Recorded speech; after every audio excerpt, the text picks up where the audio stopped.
بسم الله الرحمن الرحيم.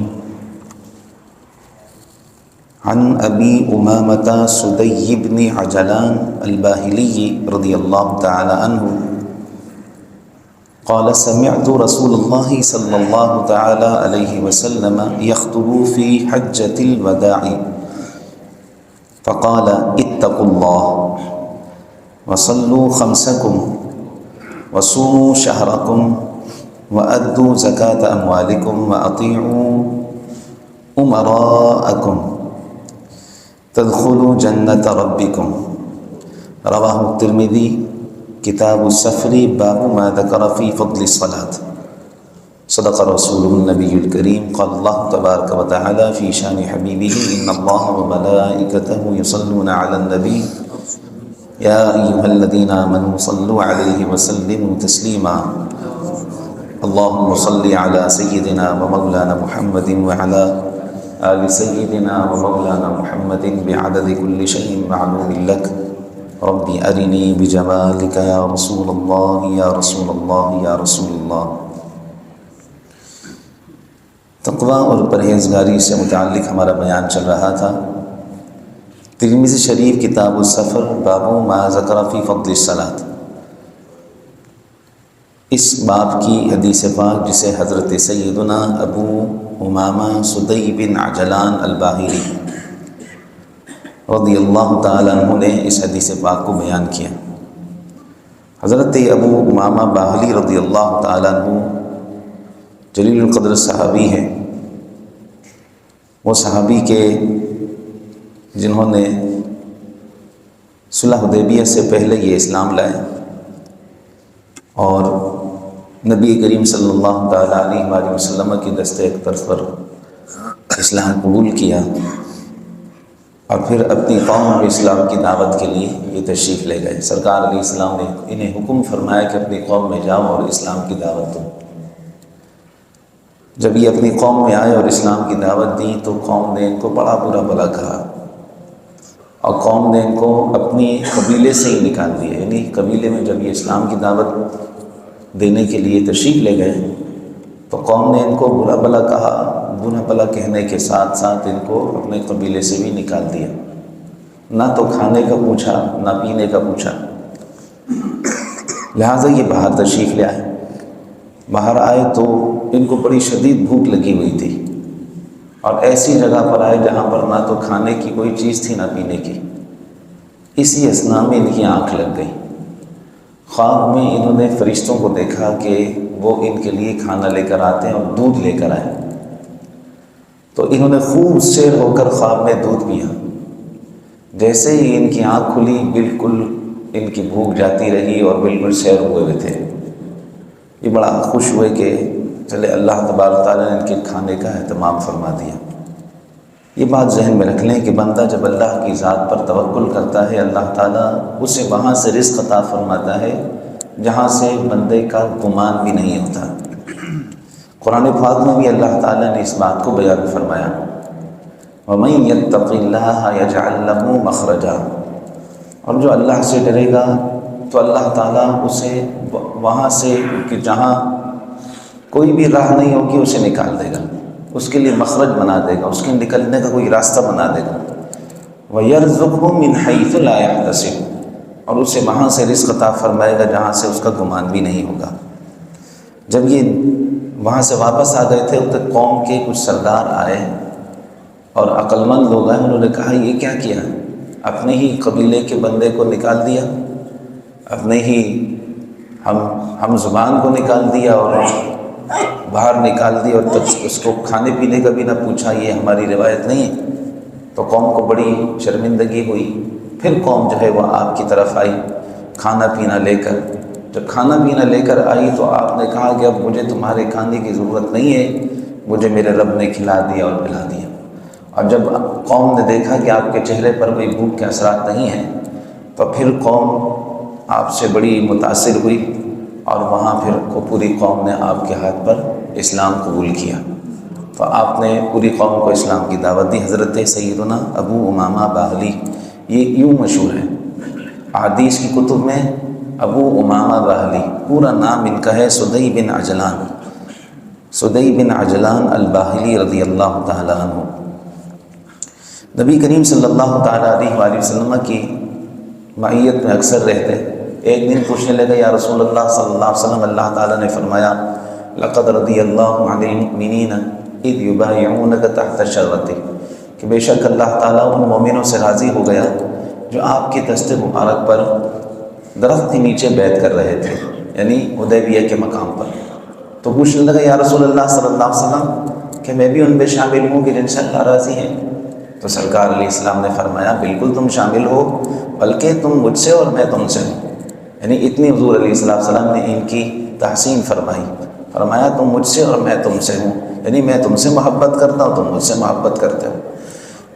حضرت سیدنا ابو امامہ باہلی رضی اللہ تعالیٰ عنہ احادیث بڑا بیان کرتے تھے، حضور علیہ السلام کی بارگاہ سے جو کچھ سنتے اسے پھیلاتے اور احادیث کو بہت زیادہ اس کی تبلیغ کرتے، اسے پہنچاتے دوسروں تک، یہاں تک کہ کئی صحابہ کرام جو ہیں نا ان کے شاگرد بھی ہیں احادیث کے اعتبار سے۔ جو ان کی مرویات ہیں ان کی تعداد تقریباً 250 ہے، جو کتب احادیث کے اندر ائمہ احادیث نے بیان کی ہے، 250 کے قریب انہوں نے احادیث بیان کی ہیں، اور دور دور سے صحابہ کرام تابعین ان سے احادیث سننے کے لیے آتے تھے۔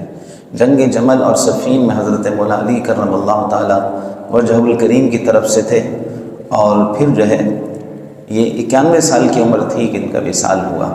بہرحال یہ بڑی جلیل القدر صحابی ہیں، اور ان کی مرویات میں سے ایک روایت یہ ہے کہ جو حجۃ الوداع کے موقع پر انہوں نے نبی کریم صلی اللہ تعالیٰ علیہ وآلہ وسلم کو خطاب فرماتے ہوئے سنا، تو جو حضور علیہ السلام نے خطاب فرمایا وہ یہ آگے بیان کر رہے ہیں۔ فرماتے ہیں قال سمعت رسول اللہ صلی اللہ علیہ وسلم یخطب فی حجۃ الوداع، کہتے ہیں میں نے نبی کریم صلی اللہ تعالیٰ علیہ وسلم کو سنا کہ حضور علیہ السلام حجۃ الوداع کے موقع پر خطبہ ارشاد فرما رہے تھے۔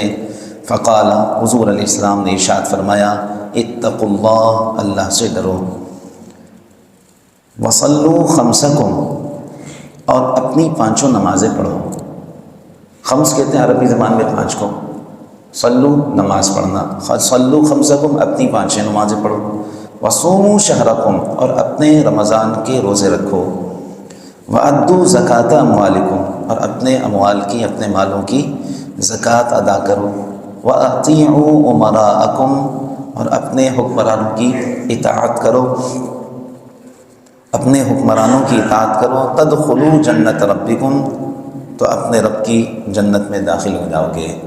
یہ سرکار دنیا صلی اللہ علیہ وسلم نے اس میں 5 چیزیں ارشاد فرمائی، اتقوا اللہ، صلوا خمسکم، صوموا شہرکم، ادوا زکاة اموالکم، واطیعوا امراءکم، یعنی اللہ سے ڈرنا، نماز کو قائم کرنا، رمضان کے روزے رکھنا، اموال کی زکوٰۃ دینا، اور اپنے امراء کی، اپنے حکمرانوں کی اطاعت کرنا۔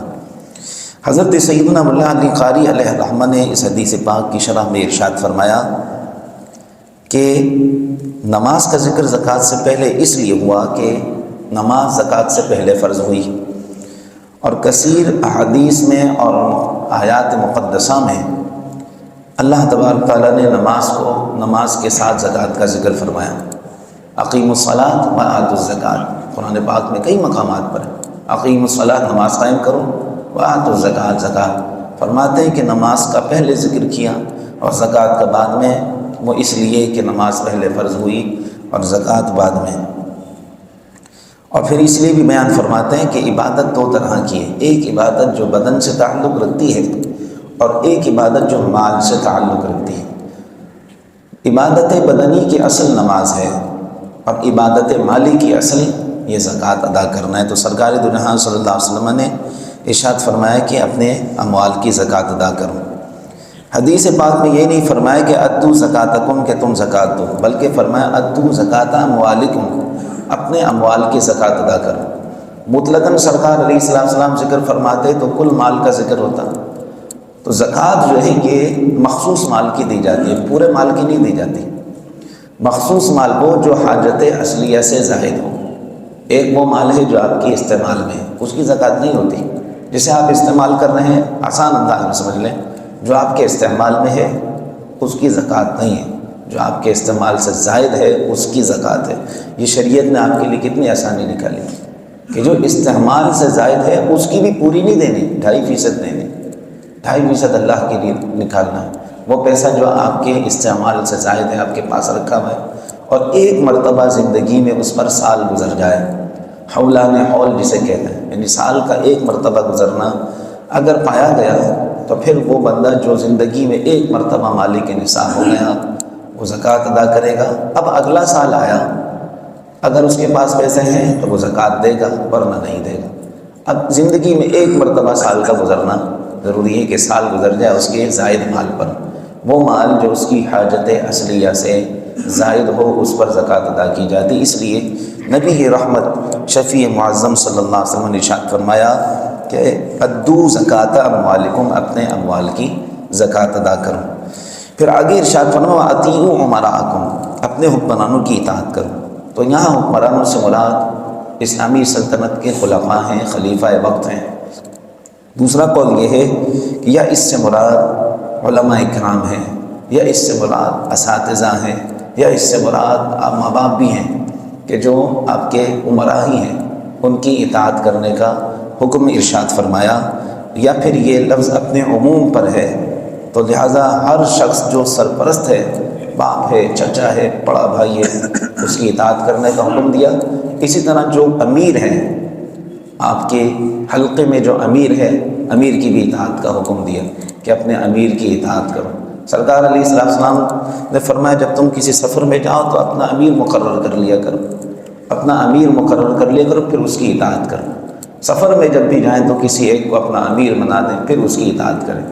ہم اس طرح ہوتے ہیں کہ ہم رمضان المبارک کے آخری عشرے میں جب اعتکاف ہوتا ہے تو ہم اپنا کسی کو امیر بنا دیتے ہیں یا خود امیر بن جاتے ہیں، سب سے لے لیتے ہیں کہ بھائی آپ سب راضی ہیں کہ ہم امیر ہیں، بولے ٹھیک ہے، پھر خود ہی سارے فیصلے کر رہے ہوتے ہیں کہ بھائی یا تو ہم کسی کے ماتحت آ جائیں یا سب ہمارے ماتحت آ جائیں، تو بات پوری مانا کریں۔ اس سے ایک امیر ہوتا ہے نا، معاملات اچھے چلتے ہیں، سارے امیر بن جائیں تو پھر کام خراب ہو جاتا ہے۔